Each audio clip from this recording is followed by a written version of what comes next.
Travel to Macau for 1 day part 3. Mamaya ko na lang din i-upload kung ano ang makikita dito sa City of Dreams dahil nasa camera ko pa lahat yung mga ibang videos.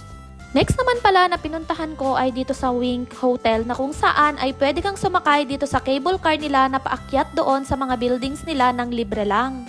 At kapag weekdays nga at hindi holiday ay konti nga lang talaga yung pila at napakabilis nga ditong sumakay. Bandang hapon ko na pala ito napuntahan at kasama ko nga dito na pumunta at sinamahan nga ako ng isang matagal ko na followers na nandito nga sa Macau na nagtatrabaho. After nga ng kanilang duty ay pinuntahan talaga nila ako upang i-meet ako. Shout out sa'yo, Kabsat! Dito naman sa Wing Hotel ay eto rin naman yung dinadayo ng mga turista. Yun nga, free ang cable car at medyo matagal nga rin yung pagsakay mo dito dahil iikutan mo nga. Meron din pala sila ditong mga dancing fountain na sabi ng mga sumama sa akin ay merong time talaga na napakaganda at nagkakaroon nga ng dancing lights sa gabi. Dahil nga magpa 5 PM na ito ay hindi na nga namin nakita pa. Eto na lang yung binidyohan ko, yung parang mga ilaw dyan sa baba na kitang-kita mo nga kapag nga nakasakay ka dito sa may cable car. At ang plano nga namin ay ikutan na lang namin itong hotel na ito. Kanina nga palang mag-isa ko ay eto talaga yung hotel na hindi ko mahanap dahil nung first time kong pumunta dito sa Hong Kong ay nakasakay na nga kami ng cable car pero hindi ko na nga rin talaga matandaan dahil sobrang tagal na talaga nito. Grabe, tubig pa nga lang yung gumagalaw at wala pang mga pailaw at nakikita ko nga yung form dyan sa baba ay sobrang ganda na talaga nito. Hindi talaga nito ma-justify nitong video na kinukunan ko ngayon.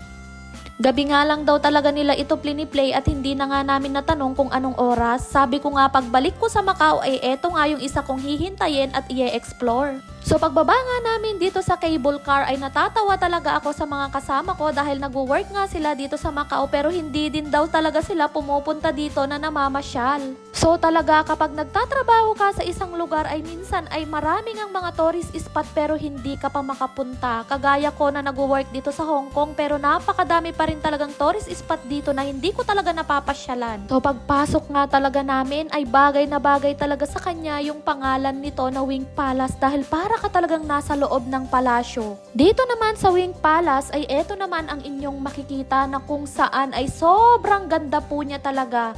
Pwede talaga kayo ditong mag-picture at mag-video at inaalaw talaga nila ito. At to pala ay gawa sa mga bulaklak na kung saan ay tinignan nga namin ay hindi para siya fresh flower kundi mga plastic lang din po siya. Pero sobrang ganda niya talaga in person at aakalain mo talaga na fresh ang mga bulaklak na ginamit sa paggawa ng mga dekorasyon na to. Nagtagal nga kami sa part na to dahil sobrang nakaka-relax ngang panooring umiikot itong mga bulaklak na to at napakaganda niya talaga sa mata. So sa mga pinuntahan ko talaga ng mga hotels dito sa Hong Kong ay kanya-kanya talaga sila ng mga pasabog sa mga main entrance nila na kung saan pagpasok mo ay mapapamangha ka pa lang sa entrance pa lang. Sabi nga nila sa akin ay dadalhin nila ako dun sa park na kung saan ay makikita ko nga daw yung bagong patayong building na karugtong nga nung Lisboa na nakita ko doon sa malapit sa San Malo. Sabi nila eto daw yung bago nilang pinagawa na kung saan eto na talaga yung pinakamalaki nilang building. At syempre hihintayin ulit natin kung anong pasabog nga ba ang gagawin nila dito sa Grand Lisboa na ginawa nila. After nga nyan ay meron ulit kaming pinasukang building pero hindi ko na maalala at paglabas nga namin ay madilim na at dito ko na nga nakita yung mga pailaw ng The Londoners na kung saan sobrang ganda niya sa gabi.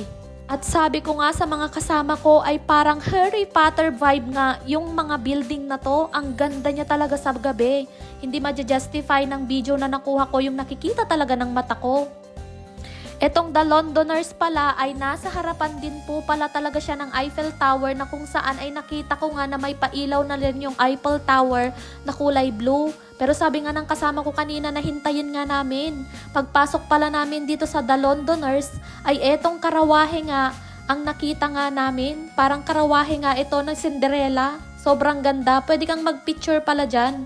Pero gaya nga ng sabi ko, puro videos lang talaga ang kinuha ko. Pagbalik ko na lang, tsaka na lang ako magpipicture. At marami din mga nakalagay dito na parang gumagalaw-galaw na frame. Ang galing, sobrang ganda.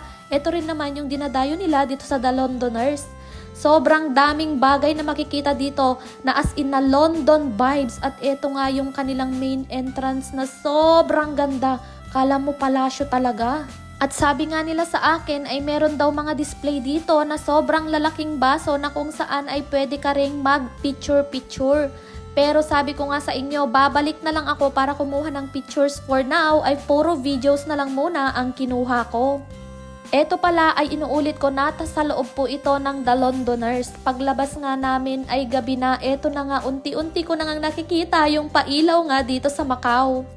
At sa mga nagtatanong sa akin kung anong oras ako umalis ng Macau ay magbabandang 10 PM na ng gabi. Yung sasakyan pala dito sa Macau ay 24 hours kaya hindi ka talaga mababahala. Next na pinuntahan namin ay dito sa Studio City na kung saan naman ang pakulo naman ng hotel na to ay meron silang mga water activities na nasa taas talaga. At pagpasok mo nga sa loob ay makikita mo nga yung mga slide na sobrang tataas at doon ka talaga magpapabook kung gusto mo talagang maligo.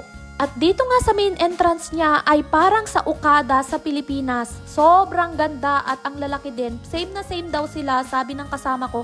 Parang ito ang Okada dito naman sa Macau. At ngayong buwan nga, ang team naman ng Studio City ay Hello Kitty. So kung mahilig kayo sa Hello Kitty ay puntahan nyo na nga ito dahil napakadami nga nilang Hello Kitty dito sa loob. Paglabas mo naman dito sa kanilang entrance ay sobrang ganda din ng mga pailaw. Paglabas nga namin doon sa City Studio ay gabi na at as in nagulat talaga ako sa sobrang ganda ng Macau kapag gabi. Mas ma-appreciate mo pala talaga siya ng gabi at buhay na buhay nga talaga yung Macau kapag gabi. At isa pa sa mga nakita ko, ang favorite color ko, yun na yung kulay ng Eiffel Tower. Kahit nga pala yung The Londoners ay ganito na rin yung ilaw niya. Pero hindi ko nga na-videohan at hindi ko naabutan dahil pagdating namin doon ay tumigil na yung ilaw. Next time ay gabi na talaga pupunta dito para makita ko talaga ng mas maayos yung mga pailaw dito sa Macau. So may part 4 pa po ito para doon naman sa instruction pabalik ng Hong Kong. O siya, hanggang dito na lang muna. Follow my page for more.